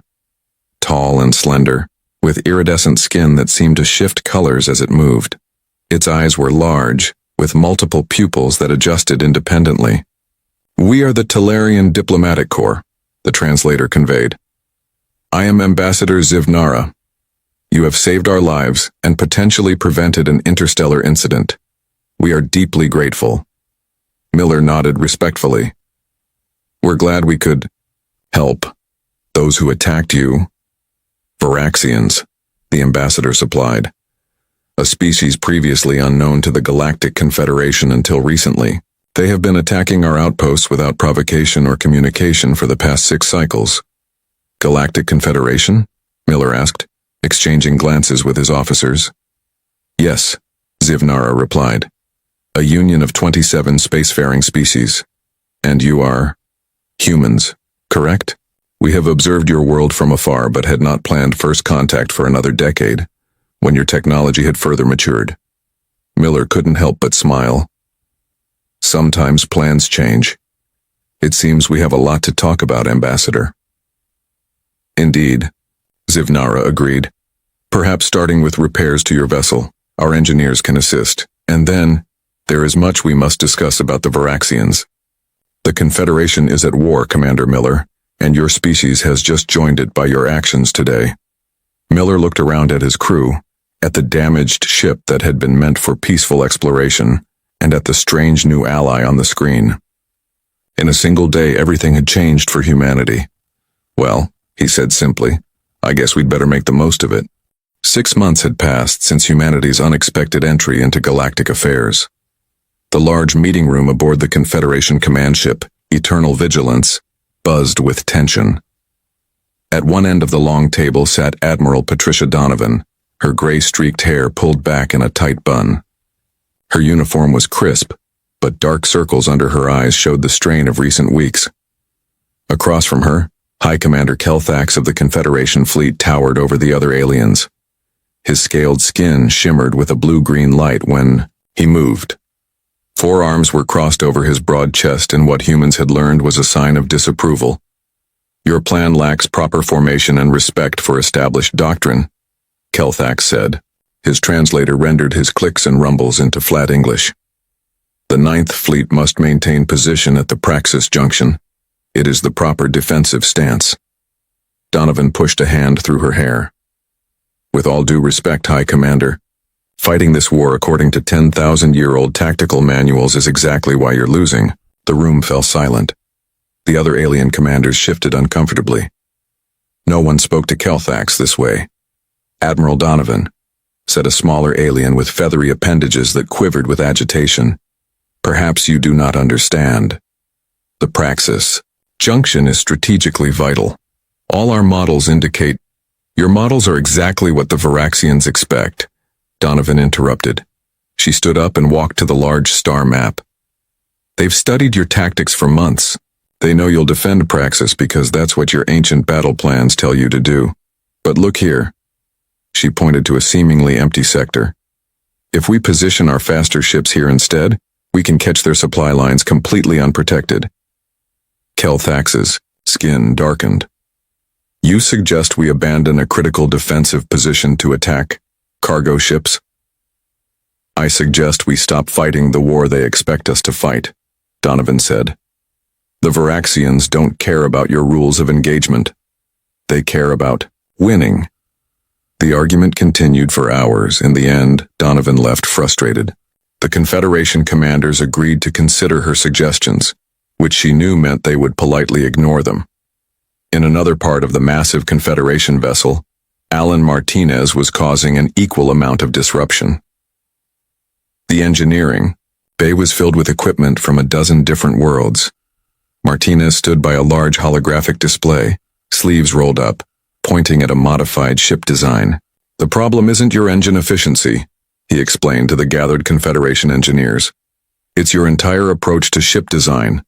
You're building perfect battleships when what you need are swarms of smaller craft. Chief Engineer Vrelnar, an insectoid being with compound eyes that reflected the light in rainbow patterns, clicked his mandibles in disagreement. Our capital ships are the finest in the galaxy. Each is a perfect balance of offensive and defensive capabilities. And they're being picked apart by Varaxian hunter groups, Martinez countered. Look, what if we converted some of your passenger transports? They have the space. We could fit each one with 20 to 30 small fighter craft. Fighter craft? Vrelnar asked, the translator struggling with the concept. Small, 1 or 2 person vessels, fast, maneuverable, and armed just enough to do damage to specific targets. Martinez quickly sketched a design on his tablet. We've used similar tactics in our own conflicts. You propose to send individuals into battle in such tiny vessels? Another engineer asked, clearly horrified. The casualty rates would be lower than what you're experiencing now, Martinez interrupted. These fighters could protect your capital ships from the small Varaxian attack craft that have been causing so much damage. The engineers exchanged glances. The idea was so foreign to their way of thinking that they struggled to even evaluate it. It would take months to design and build such vessels, Vrelnar finally said. Martinez smiled. Not if we modify existing shuttles. I could have a prototype ready in 2 weeks. The Confederation engineers reluctantly agreed to allow Martinez and his human team to proceed with what they called the Martinez conversion. They didn't expect much to come of it. 3 weeks later, Donovan stood on the bridge of the Confederation, vessel Swift Justice, watching as the first squadron of modified fighters prepared for their maiden combat mission. The Varaxians had been spotted approaching a mining colony in the Deneb system. The fighters are in position, Admiral, reported Commander Liam Foster. Pilots report ready status. Donovan nodded. Tell them to stick to the plan. Hit and run, only. Target their sensor arrays first, then weapons. The battle that followed stunned the Confederation observers. The small human-designed fighters darted between the larger Varaxian vessels, too quick to target effectively. They struck with precision, disabling key systems before retreating, only to swoop back in from another angle. This is unconventional, said Captain Zivnara, who had been rescued by the Horizon months earlier and now served as liaison between human and Confederation forces. This is how humans fight when we're outnumbered, Donovan explained. We find the weak spots and we exploit them. Your people have been trying to meet the Varaxians head-on, strength against strength. That only works when you're stronger. By the end of the engagement, 3 Varaxian vessels had been disabled without a single fighter lost. The mining colony was safe. Word of the victory spread quickly through Confederation channels. 2 days later, Donovan was summoned to meet with the Confederation High Council. She expected resistance. Instead, she found them eager to learn more about human battle tactics. "We have reviewed the combat footage," said Council Elder Mirasal, her translucent skin pulsing with soft light. "Your methods are disturbing but effective. We wish to implement more of these fighter squadrons immediately." Donovan smiled. "I'm glad to hear that. And I have other suggestions as well. Martinez in engineering has been working on modifying your sensor arrays to better track Varaxian movement patterns." "Yes, we have heard of the human engineer's unusual ideas," Mirasal said. "Initially, many found his approach chaotic and disrespectful of our traditions, but results cannot be ignored." After the meeting, Donovan met Martinez in the ship's common area. They sat at a table drinking the closest thing the Confederation had to coffee, a bitter blue liquid that left a slight tingle on the tongue. "They've approved full production of the fighters," Donovan said, "and they want to hear more of our unusual ideas." Martinez grinned. "About time. I've got 20 more modifications that could double their fleet's effectiveness." "Don't push. Too hard, too fast," Donovan cautioned. "These people have been doing things their way for thousands of years. Change is difficult." "They need to change faster, Pat," Martinez said, his expression growing serious. "The Varaxians are adapting to our tactics already. We need to stay ahead of them." Donovan nodded. "We will, one step at a time." She looked out the viewport at the stars. "It's strange, isn't it? We always wondered if we were alone in the universe, and now humanity is helping decide the outcome of a galactic war." "What's strange," Martinez replied, "is that with all their advanced technology and thousands of years of history, they needed us to show them how to think differently." He raised his cup. "To human ingenuity." Donovan clinked her cup against his. "To turning the tide." Dr. Laura Kennedy didn't look like someone who could change the course of a war. Her small frame was usually hunched over a screen or a sample, her curly brown hair often tied back messily as she worked. But for the past 3 months, she had been obsessed with understanding the Varaxians. The laboratory aboard the Confederation science vessel, Truth Seeker, was large and filled with equipment Kennedy was still learning to use. She sat surrounded by data screens showing Varaxian attack patterns from dozens of battles. "You've been at this for 18 hours straight," said Navy Lieutenant Richard Garcia as he entered with 2 steaming cups. "Even brilliant scientists need sleep." Kennedy smiled tiredly and accepted the drink. "Sleep can wait. I'm seeing something here, Rick. Something no one else has noticed." Garcia pulled up a chair. Unlike Kennedy, he looked every bit the military man. Tall, fit, with sharp eyes that missed little. His role as military liaison to the science team had unexpectedly turned into a partnership with Kennedy. "Show me," he said simply. Kennedy pulled up footage from 3 separate battles. "Watch the Varaxian formations. See how they move? It's not just tactical, there's something primal about it." Garcia studied the screen. The Varaxian ships moved in patterns that seemed oddly familiar, though he couldn't place why. "It reminds me of something," he said, "but I can't put my finger on it." "Wolves," Kennedy said. "Or lions. Or any pack predator from Earth. They're not just fighting us, Rick, they're hunting us." Garcia's expression changed as he saw it too. The way the Varaxian ships would cut off escape routes, how they would isolate a target from the main group, the patience they showed before striking. "They're treating our ships like prey," he said slowly. Kennedy nodded eagerly. "Exactly. The Confederation has been fighting them like they're an enemy army, but they're behaving like hunters, and that means they have predator instincts we can exploit," Garcia finished.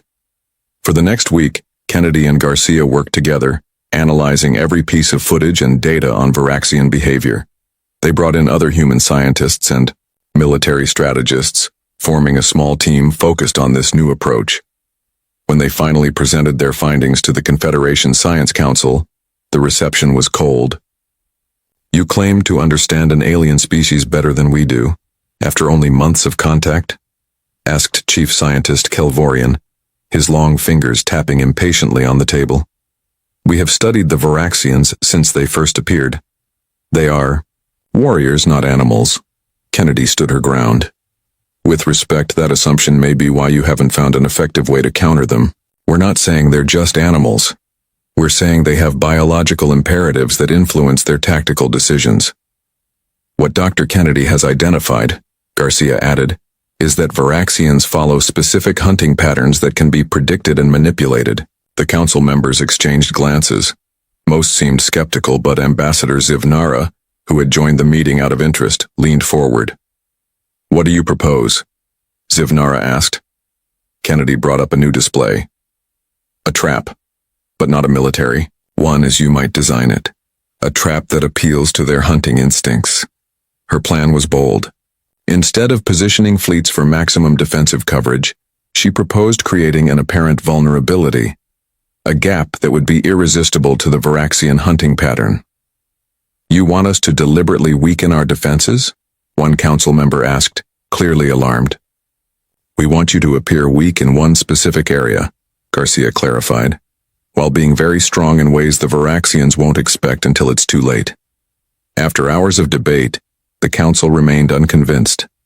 It was only after another devastating Confederation defeat at the Proxima Nebula that High Commander Kelthax finally agreed to try Kennedy's approach. The Dinara system was chosen for the test. It contained valuable mining operations but few civilian populations. The Confederation fleet positioned itself with an obvious gap in its defenses, leaving a clear path to the system's inner planets. Behind this gap, hidden in the sensor shadow of a large gas giant, waited a fleet of Martinez's converted fighters and several new vessels equipped with weapons designed specifically to target Varaxian sensor systems. Kennedy and Garcia watched from the command center of the lead vessel as the operation unfolded. Admiral Donovan stood nearby, her face tense. Varaxian fleet detected, announced the sensor officer. They're approaching the gap in our defenses just as predicted. Kennedy's heart raced. If she was wrong, if the Varaxians didn't take the bait, a vital system would be left exposed. They're increasing speed, the officer continued. All ships moving toward the gap. Garcia touched Kennedy's shoulder lightly. They're hunting, just like you said. When the Varaxian fleet committed fully to the attack, moving through the gap with their guard down, Donovan gave the order. All ships, execute Operation Mousehole. The hidden human-designed fighters launched, while automated defense platforms that had been powered down to avoid detection suddenly activated. The Varaxian fleet found itself caught in a devastating crossfire. For the first time, a Varaxian assault force was completely destroyed without a single Confederation casualty. The outer celebration afterward was subdued but genuine. Kennedy found herself the center of attention as Confederation scientists who had dismissed her now wanted to understand her methods. But she was already moving on to her next discovery. In her lab, she studied samples collected from destroyed Varaxian vessels. What are you looking for now? Garcia asked as he joined her. Kennedy pointed to a microscope display. During the battle, I noticed something. When the first Varaxian ships were hit, the others reacted almost instantly, faster than any communication signals we detected. What are you saying? I think they communicate in ways we haven't recognized. Look at these samples. These are chemical compounds found in the wreckage, but they're not from weapons or ship systems. Garcia peered at the display. What are they? Pheromones, Kennedy said. Or something similar. I think the Varaxians communicate distress through chemical signals, and if that's true, we could potentially disrupt their communication, Garcia finished, seeing the implications immediately. Kennedy nodded, her eyes bright with excitement despite her exhaustion. Or we could do something even better. We could send false signals. We might be able to make them retreat without firing a shot. She turned back to her work, already planning how to synthesize the Varaxian chemical signals. Garcia watched her, with a mixture of admiration and concern. You should get some rest first, he suggested. Kennedy shook her head. Not yet. This could change everything, Rick. If we can speak their language, their real language, maybe we can do more than just fight them. Maybe we can understand them. As Kennedy returned to her microscope, Garcia sent a message to Admiral Donovan about their new discovery. The war against the Varaxians was about to enter a new phase, one that might end the conflict in ways no one had imagined. News of Dr. Kennedy's discovery spread quickly through the Confederation fleet. The ability to synthesize Varaxian chemical signals was a breakthrough that could change the course of the war. But it also raised difficult questions. Colonel William Bennett stood before the Joint Human Confederation War Council, his posture rigid and confident. His presentation showed detailed plans for using the synthesized signals as weapons against the Varaxians. We can deploy these compounds ahead of Varaxian fleets, Bennett explained. Their ships will receive false distress signals that will disrupt their formations and confuse their attack patterns. The room was divided. Human military leaders nodded in agreement, while many Confederation representatives looked troubled. "This is chemical warfare," said Council Elder Tralvec, his voice translated into a deep, resonant tone. "The Confederation banned such methods 10,000 years ago, after the Scourge Wars nearly destroyed our ancestor species." Bennett's expression hardened. "With respect, Elder, we're not talking about destroying their bodies. We're talking about disrupting their ability to coordinate their attacks. It could end this war without another shot fired." "The Colonel has a point," Admiral Donovan said. "This is communication disruption, not a biological weapon. We use electronic warfare all the time to jam enemy communications." "It is not the same," insisted another council member. "You are manipulating their biological processes. There are lines that should not be crossed even in war." The debate grew heated. Humans saw a practical solution to end the fighting quickly. The Confederation saw a dangerous ethical line being approached. Olivia Clark, the human diplomatic representative, had been quiet during most of the meeting. As a former professor of interspecies ethics before the war, she had been specifically requested to attend this council. Now all eyes turned to her as she stood. "I understand both perspectives," she said calmly. "The human desire to end the conflict quickly, and the Confederation's concern about methods, but I think we're missing something important here." She walked to the central display and brought up footage of Varaxian attacks on civilian worlds. The Varaxians have shown no interest in negotiation. They've systematically destroyed any world that surrendered without a fight. 23 billion lives have been lost already. Her voice remained steady, but her eyes showed her emotion. Sometimes the most ethical choice is the one that ends the killing most quickly. Elder Tralvec sighed, a sound like distant wind. "Your points are valid, Representative Clark. But if we abandon our principles to win this war, what have we become?" Though meeting ended without resolution, the council would need more time to consider such a significant decision. Later that day, Dr. Ben Howard, a human ethicist who had been working with Confederation scientists, approached Kennedy in her lab. "I heard about the council meeting," Howard said. "Bennett wants to weaponize your discovery immediately." Kennedy looked up from her work, rubbing her tired eyes. "I know. I'm not sure how I feel about it. This research was supposed to help us understand the Varaxians, not just find new ways to fight them." Howard nodded. "I've been working with some Confederation ethicists. We might have a compromise solution." Howard's idea was elegant in its simplicity. Instead of using the synthesized signals as weapons, they could be used as a containment strategy. By creating perimeters that broadcast signals that Varaxians would instinctively avoid, they could protect civilian worlds without directly harming the enemy. When Kennedy and Howard presented this alternative to the council, the reception was much warmer. "A shield rather than a sword," Elder Tralvec said approvingly. "This approach honors our principles while still protecting our people." Colonel Bennett was clearly disappointed but recognized that this was better than no use of the signals at all. "We can establish these perimeters around our core worlds immediately, but I still believe we're missing an opportunity to end this war quickly." The compromise was approved. Within weeks, the first chemical barriers were established around key Confederation systems. The effect was immediate and surprising. Varaxian forces began to retreat from protected systems, consolidating their forces in unclaimed space. They're pulling back faster than we expected, Garcia told Kennedy as they reviewed the latest intelligence reports. Almost like they recognize something has changed. Kennedy frowned at the data. It's odd. The signals we're using should just make them uncomfortable, not trigger a full retreat. It's almost like... Like what? Garcia prompted when she fell silent. Like they're regrouping, adapting. Kennedy pulled up more data. We need to be careful. We don't fully understand what these signals mean to them. We're using their language without knowing all the words. Her warning proved prescient. 3 days later, the Varaxians launched a massive attack on the border world of New Horizon. But this time, they seemed unaffected by the chemical barriers. They've adapted somehow, Donovan said during the emergency meeting that followed. They're either blocking the signals or they've changed how they respond to them. Kennedy had been working non-stop since the attack began. It's more than that, she said. The attacks are different now, more coordinated, more deliberate. Before anyone could respond, an urgent message came through from the border outpost nearest to Varaxian territory.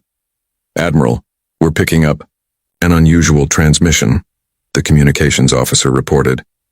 It's coming from a Varaxian vessel, but it's using our communication protocols. The room fell silent. Put it through, Donovan ordered. The screen flickered to life, showing a Varaxian for the first time in direct communication. The alien was tall, with grayish-purple skin covered in ridges. Its 4 eyes blinked independently, and its mouth was lined with small, sharp teeth. We wish to speak, the Varaxian said in heavily accented but understandable Common, the trade language of the Confederation. You have learned our true speech. Now we learn yours. Donovan looked at Kennedy, whose face showed shock and excitement. They think our chemical signals were an attempt to communicate, Kennedy whispered. Not an attack or a barrier. This is Admiral Patricia Donovan of the Human Confederation Alliance, Donovan said carefully. We are willing to speak with you. The Varaxian made a gesture with its clawed hand. I am called Hunter above all. I will meet with you. Only you. Only humans. Why only humans? Donovan asked. Humans fight differently. Humans think differently. The Varaxian's eyes fixed on Kennedy, somehow knowing she was responsible for the chemical signals. Humans understand the hunt. We will speak to humans. After the transmission ended, the council erupted in debate. This was unprecedented. The Varaxians had never attempted communication before. It could be a trap, Bennett warned. Or it could be our first real chance for peace, Clark countered. In the end, it was decided that a small team would meet with Hunter above all at a neutral location. Captain Samantha Rogers, known for her diplomatic skills, would lead the mission. Kennedy would go to continue studying Varaxian communication. Garcia insisted on joining them for security. As they prepared to depart, Kennedy felt both excitement and fear. They had sought to understand the enemy to defeat them better. Instead, they had accidentally opened a door to something no one expected. The possibility of communication, understanding, and perhaps even peace. The meeting location was a small abandoned mining station in neutral territory. Captain Samantha Rogers stood at the viewport, watching as the Varaxian shuttle approached. Her red hair was pulled back tightly, and though her face remained calm, her hands clasped behind her back betrayed her tension. They're docking now, Dr. Kennedy said, checking the station's sensors. Just one ship, as agreed. Lieutenant Garcia checked his weapon one last time before holstering it. I still don't like this. What if it's a trap? Then we'll deal with it, Rogers said simply. But something tells me it isn't. They've had plenty of chances to attack us directly. The airlock hissed open, and Hunter above all stepped into the station. In person, the Varaxian was even more imposing than on the view screen, nearly 7 feet tall with powerful limbs and those 4 unsettling eyes that moved independently. 2 smaller Varaxians flanked him, clearly guards. You are the human leaders? Hunter above all asked, his voice deep and rumbling even through the translator. Rogers stepped forward. I am Captain Samantha Rogers of Earth. This is Dr. Laura Kennedy, who discovered how to synthesize your communication signals, and Lieutenant Richard Garcia, our security officer. The Varaxian studied them intensely, his nostrils flaring as he seemed to take in their scent. You smell of fear, but you stand firm. Good hunters must control fear. We're not here to hunt, Rogers said carefully. We're here to talk. Hunter above all made a sound that might have been a laugh. All life hunts, Captain. For food, for safety, for knowledge. We have been watching how humans hunt in this war. You are different from the others. Kennedy couldn't contain her scientific curiosity. Why did you attack the Confederation in the first place? What do you want? The Varaxian's expression changed subtly. Want? We wanted to survive. The others would not understand. But perhaps humans will. What followed was a revelation that changed everything they thought they knew about the war. Hunter above all explained that the Varaxians weren't conquerors by choice. They were refugees, fleeing an even greater threat from beyond the galaxy. We call it the Devourer, he said, and even the translation couldn't hide the dread in his voice. It consumes all in its path. Planets, stars, life. Our homeworld was the first to fall. We have been running for generations. Why not just explain this to the Confederation? Rogers asked. Why attack them? We tried in our way, Hunter above all said. We sent warnings, showed evidence of the Devourer. But your Confederation saw only strange aliens with powerful weapons. They prepared for war, so we struck first. It is the way of survival. Your way of communication is very different from ours, Kennedy pointed out. The chemical signals you use naturally. We had to work hard to understand them. Hunter above all nodded. This is why we noticed when you began using our true speech. No species has done this before. It made us curious. Garcia, who had been quiet until now, spoke up. If what you're saying is true, this Devourer is coming here next. How long do we have? 10 of your years, perhaps less, the Varaxian said grimly. We hope to take enough territory and resources to prepare defenses. We did not expect such resistance. The implications were staggering. The war they had been fighting was just the prelude to a much greater threat. Rogers exchanged glances with Kennedy and Garcia, seeing the same realization in their eyes.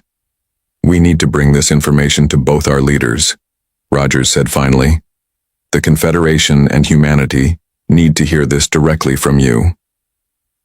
Hunter above all hesitated, then nodded. I will speak to them, but only if humans translate our words. Your kind understands both worlds.